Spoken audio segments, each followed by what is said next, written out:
Hello' guys welcome to my Facebook page the daily blog.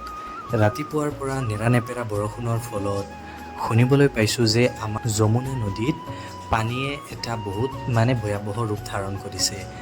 আজি আমাৰ নদী যিখন আছে, যিখন যমুনা নদী বুলি কোৱা হয়, আমাৰ গাঁৱৰ কাষেদি যোৱা নদীখন হৈছে যমুনা নদী। আৰু এই যমুনা নদীত পানীয়ে বানপানীৰ সৃষ্টি কৰিছে আৰু সেইটো চাবলৈ আজি আমি ওলাই আহিছোঁ।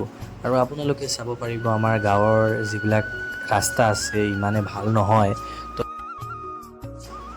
এইটো হ'ল আমাৰ মাতাউৰি, যিটো আমাৰ মাতাউৰি আছিলে, যিটো নদীৰ মাতাউৰি দিয়া হৈছিলে এইটোত। আৰু পানীখিনি একদম ইয়ালৈকে পালে ডাইৰেক্ট আপোনালোকে চাওক, এই ডাইৰেক্ট মাতাউৰিত লাগি গ'ল। মাতাউৰিৰ পৰা 2-3 ফুট তলত, কিন্তু মাতাউৰিটো বহুত প্ৰায় 10-12 ফুটমান ওখ হ'ব, কিন্তু গোটেইকেইটা ভৰিল। আৰু সেই বহুত দূৰত আৰু হেৰি নদীখন আছে। এতিয়া আমি নদীৰ ওচৰত যাম। ইমান যে আপোনালোকে পানীটো দেখিলে, সেইটো নদীৰ পানী নদীটো পূৰা ভৰি পিনে ডাইৰেক্ট ইয়ালৈ আহিছে।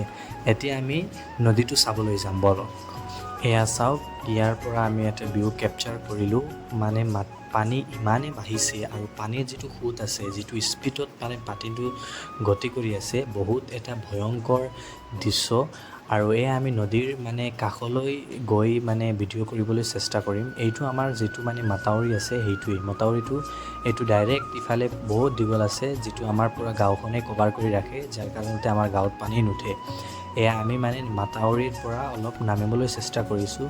এয়া চাওক, বানপানী হোৱাৰ লগে লগে গাঁওবিলাকৰ যিবিলাক মানুহ আছে, গাঁৱৰ মানুহবিলাকে, গাঁৱৰ ল'ৰা ছোৱালীয়ে চবে চাবলৈ আহিছে।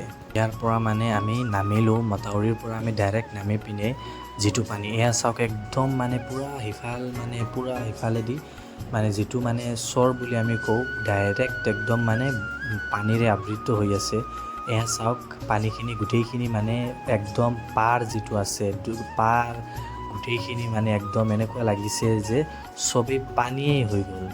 আৰু ইমানেই বেছি ইয়াতে পানী হৈছে। এতিয়াতো বৰষুণৰ ছিজন আৰু বৰষুণ হৈ আছে, আৰু পানীটো ইমানেই বেছি।